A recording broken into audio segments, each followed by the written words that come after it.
Welcome to Not a Great Whisperer podcast. This is your host, Katie Ray. I am joined with the wonderful Rachel Saylor Brown today. We met through a friend of ours, mutual friend, and I am so excited to have you on. We are doing a speaking event together, and we are about to kill it up there on stage. But thanks for joining. It's going to be so good. We have so many great ideas. Thank you. Yeah. I'm excited to be here. And I know this is your first podcast. Yes. Don't be nervous. Okay. So I won't. We'll go into it because you're doing big things, and kind of like our mutual friend is in the industry you're in, but just kind of like compatible roles. Sure. Right? Yeah. So how did you kind of start this journey? So I'm a mortgage lender.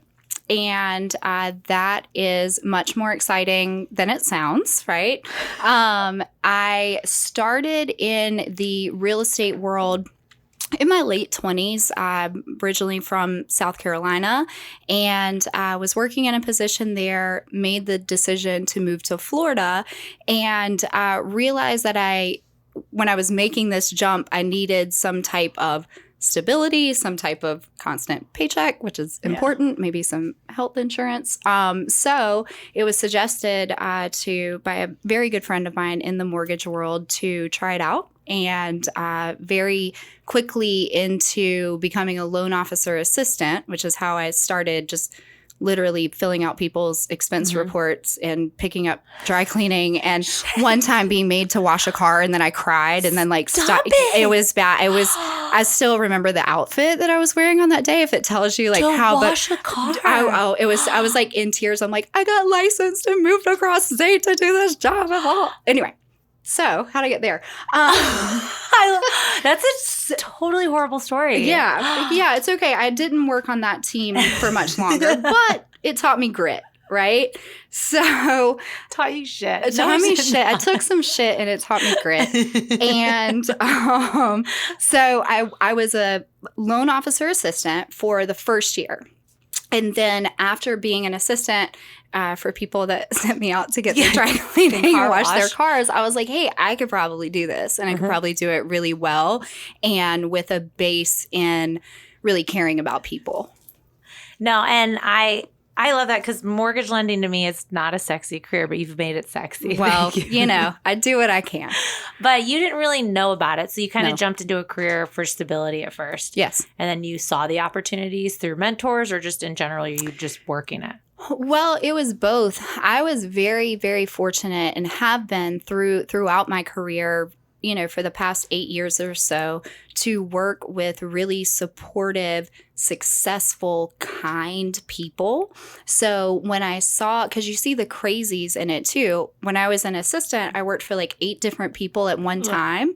And all those personalities, ridiculous. Right? But some of them were so good. Like some of the people that I worked for in that time, I still call and go like, hey, what do I do on this? So or, cool. Oh my gosh, I'm going crazy. And they are sane. And they you are would do that for people. They acted like sure. you, and you knew you could bring yourself to the for sure. For the so I think it was a mixture of both. It was a lot of to get to where I am now, 6 years in, 5 years being kind of on my own and building my team. And I now have 2 incredible women on my team. But I think it was a good mix of just like grinding it out, working like crazy, and having really good support, mentorship, and some really great examples. No, I think that's important too, because you're in an industry that's dominated by men. For sure. Finance, just in general. It is. And going in, you didn't really see the opportunities that you're actually making now. No. Right? No. Like the ones you're making for yourself. Well, and when I moved down here, now I was telling you a little bit about the town I grew up in that has, she laughs immediately. They just got a stoplight or something. Small. We just got sidewalks, okay? We had 1 stoplight, and now we have 2. Anyway. That's really moving up. Thank you. Proud. I was really excited for them.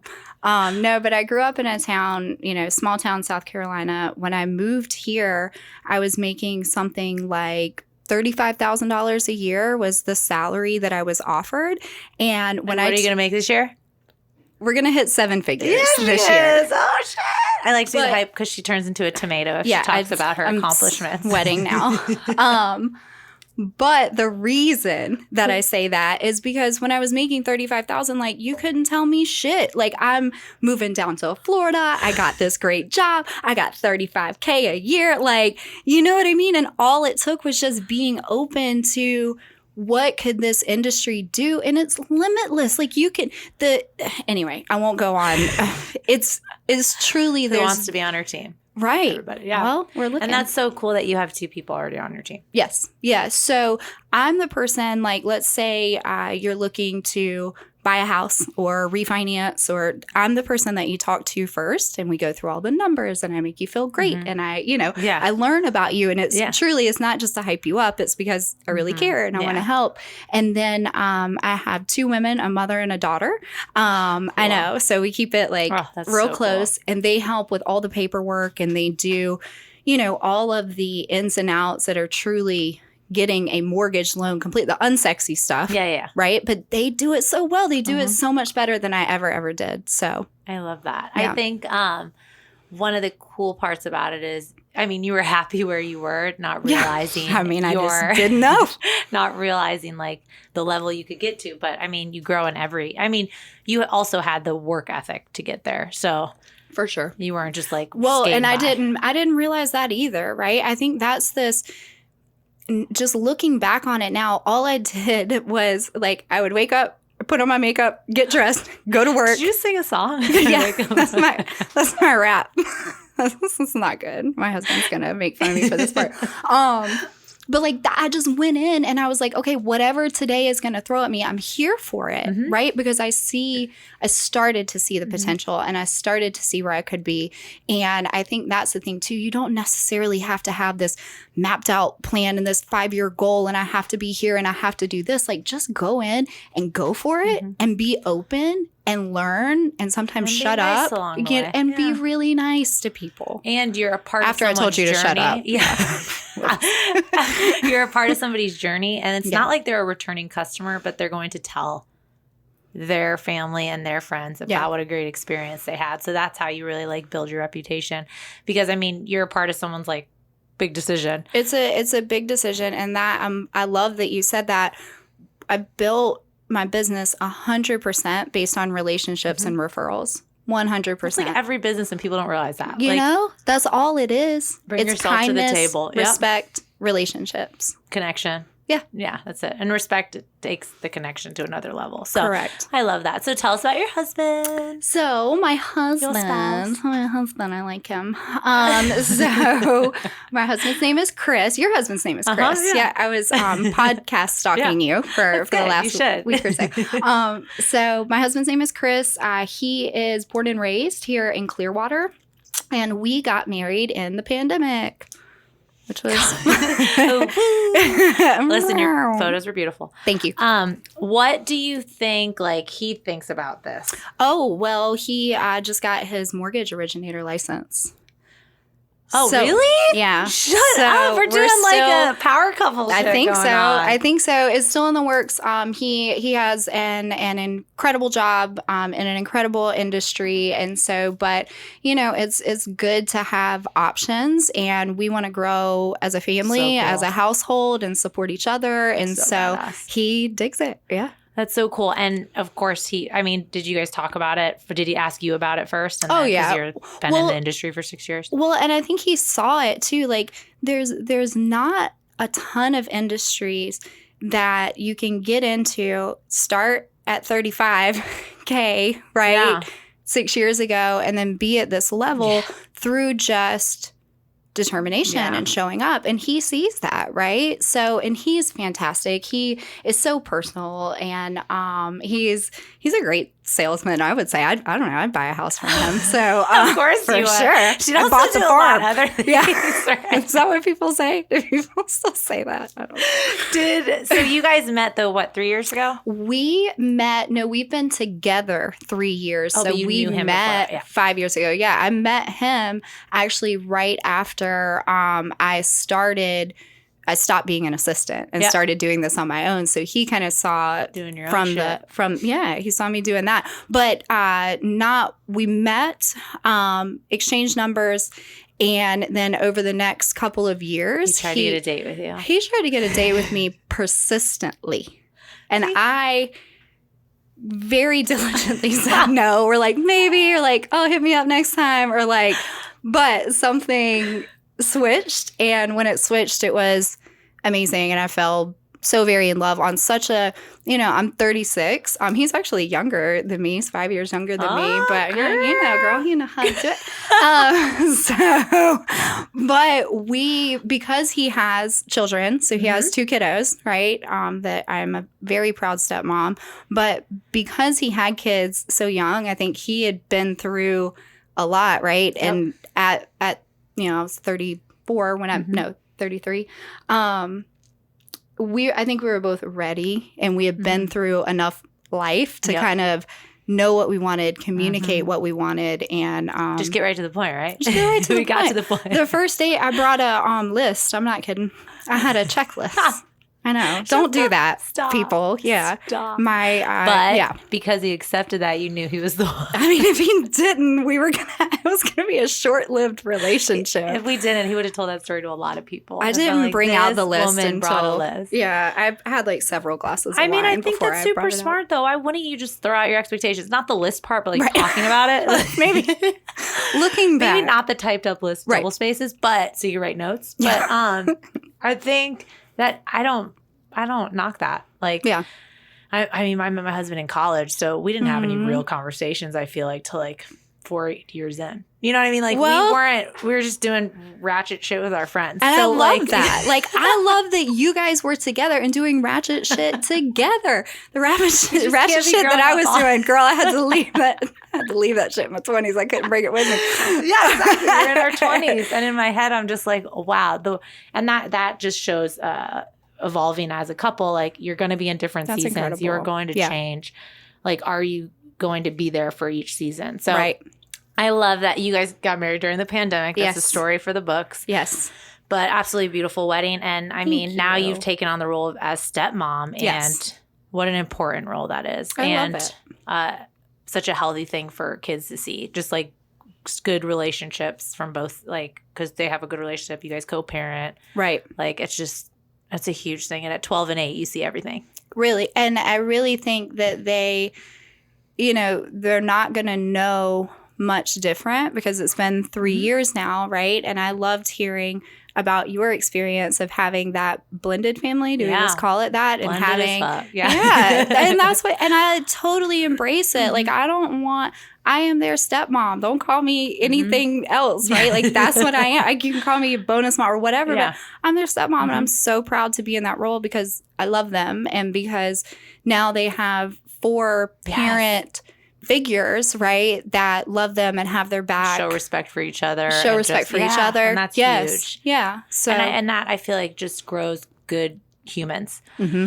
Like, seeing that respect, and like, just it's such a crazy time right now, and all the anger and like people fight. It's like, this shows you some type of stability from like the craziness, and that's super important. Well, and I think it's good too because on the other side, we don't, have the exact same views. We don't have the exact same, right? Like, but now the kids can see that you can have differing opinions from someone, or like maybe like, we have healthy debates in front of them, and we like, not like argument. That was not a code word for argument, but we just talk about stuff and go like, I don't really see it that way, or whatever. Yeah. And they see that, which I think is exciting too, because we're not just this like, drone back or, clones walking around or something. So and they see the real, which is that's the best.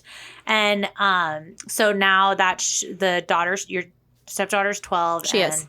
Your stepson is 8. He's 8.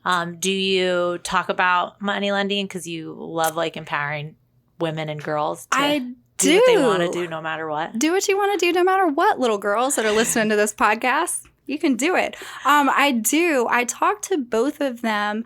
But my stepdaughter, because, we're still working from home right now, have been.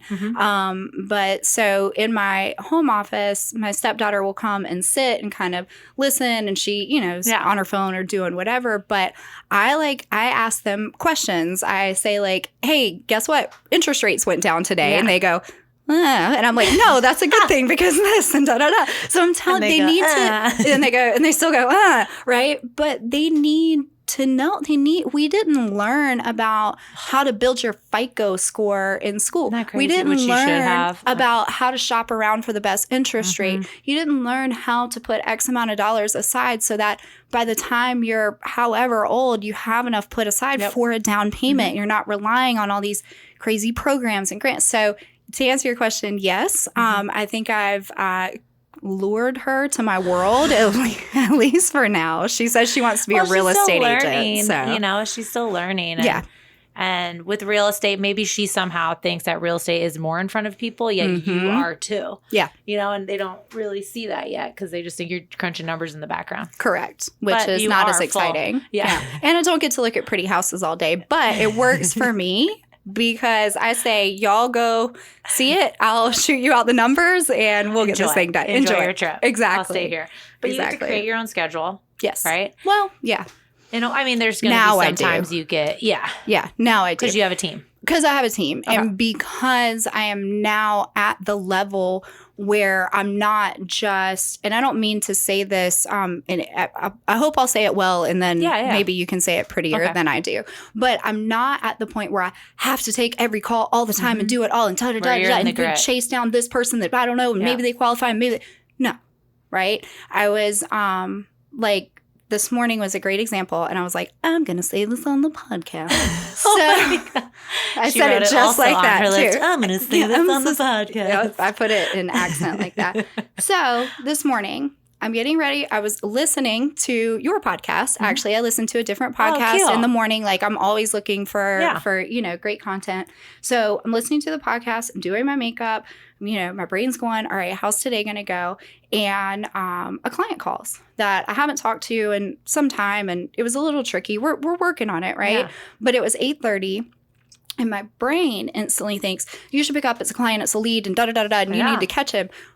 But thankfully, I've been doing this long enough and have enough personal growth and mindset to know that, this is going to throw me off. So he is calling because it's convenient for him right now. He's not, expecting this instantaneous response, I'm sure. I'm sure he's just checking in. So I let it go to voicemail. And then I called him back around 10 o'clock when I was in and settled and had done all my gratitude and my this. And so now I set my schedule. Before I was answering any time of day. And anytime. Friday nights, 9 o'clock at night, what whatever. you did to get where you are.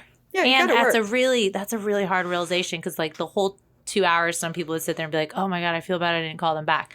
But you're able to now just shift it to where you that's really fucking awesome. Thank you. It's been through a lot of counseling, a lot of coaching, a lot of breath work, a lot of prayer, a lot of work, So I'm so happy though. I feel so blessed, and we're growing the team. We're adding some other loan officers. That's the boring official title, loan officer. I don't know. Do we get a badge? What would you like to title. name it? I'm a mortgage lender. Right? That's what I am. I'm a mortgage lender. So your other title would be loan officer? Yeah. That's what you call us. But Guaranteed Rate, the company that I work for now, calls us VPs, which I think is much cooler. Oh. So, yeah. I like that. Right. So I'm VP of mortgage lending. Yeah, you are. Right. So with your husband doing that, what kind of how are you working together now? Because he's not doing what you're doing. He's not doing what I'm doing yet. That's still to be determined. Okay. We have these nights that we call our State of the Unions, and we go out to a really fancy restaurant, and we just go, the two of us, and we do it on a random weeknight when we can. And so that's our next State of the Union that we're really going to. You should steal it. It gives you an excuse to go to a really nice shit out of that. Yeah. Did you just call it the State of the Union? We have to have our State of the Union. Yeah. I'm we haven't had a State of the Union in 2 weeks. Do we get a limo or is it just an Uber? What are we doing? Yeah. Okay. It's good stuff. Wow. I love that. And that's super important because you do halftime. So yeah. Exactly. Yeah, we're 50-50. Yeah. Okay, cool. And works with his schedule. And it's just a nice break. Cool. And you get to talk through things over, there's so many beautiful restaurants around here. Oh my gosh. Yeah. And you bring out the list from your first date. From our first date. And I go you haven't satisfied item 3. 3 things that we talked about on our first date. He really loves me. Yeah. We'll have him on in a later episode there and we'll confirm all of these. To fact check everything that I've said. That Rachel said. Okay, so what are some things you want to tell my billion listeners? I love your billion listeners. I do. I do too. That's the first thing, is that I love you. So I thought about this thing that I wanted to say, and I will just say this. The most important kind of thing that I've learned, where I'm at this level and still growing and still pushing, but the biggest thing is that what I can control is my attitude, my energy, and my effort. And pretty much beyond that, things are going to get crazy, things are going to get hectic, and it's something that I constantly remind myself.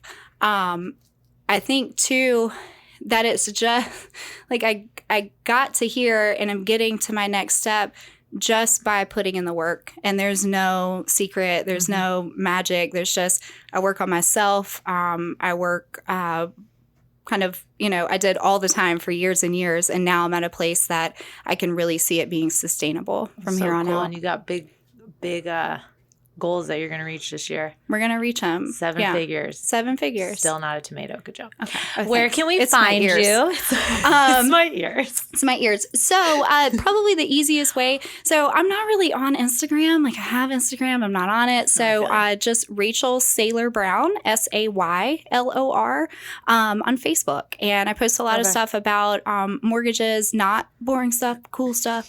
Real hip shit. Real hip shit on mortgage rates and stuff.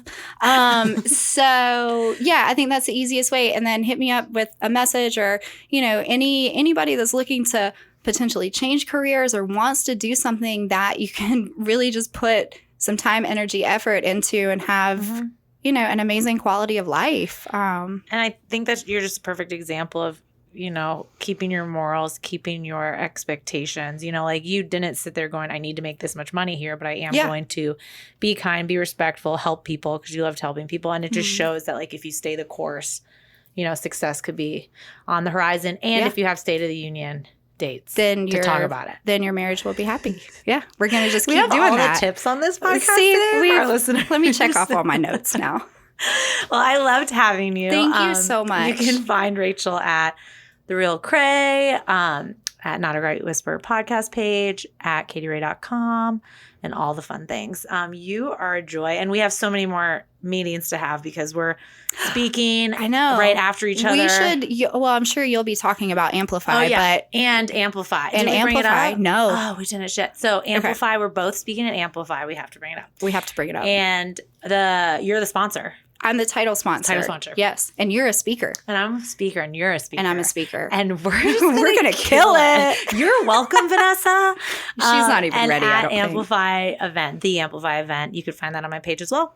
But yeah, get your tickets because this will launch next week. So hell yeah. Yeah, it's going to be really good. I went just real quick. I was there, the first one in person. And the people that she brings in, it's not this like, rah, rah, da, da, da, kind of thing, or like, hey, sign up for this and then you'll get something out of it. It's just good content, like motivation, personal growth, and tips, right? Like you just have like, this is what you can do. Yeah. So we're going to have so much fun. Yeah. We have great ideas, so come see us. And Absolutely. Again, thanks for being here. We're at BKN Creative Studio in Ybor. Rachel and Katie out. Out.